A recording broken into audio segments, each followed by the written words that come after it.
सावंतवाडीच्या मोती तलावात घडलेल्या दुर्दैवी घटनेने संपूर्ण शहर हादरले।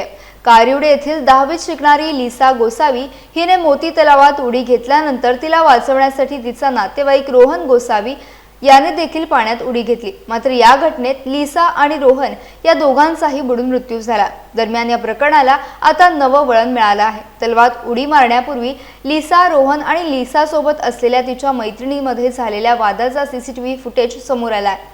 या फुटेजमध्ये नेमकं काय घडलं आणि वादाचं कारण काय होतं याचा तपास पोलीस करत आहेत। रेस्क्यू टीमच्या मदतीने दोघांचे मृतदेह तलावातून बाहेर काढण्यात आले असून पुढील कायदेशीर प्रक्रिया सुरू आहे। लिसाने टोकाचं पाऊल का उचललं याचं नेमकं कारण अद्याप स्पष्ट झालेलं नाही।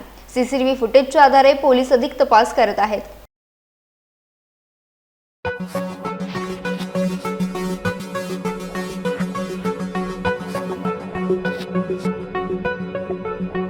Thank you.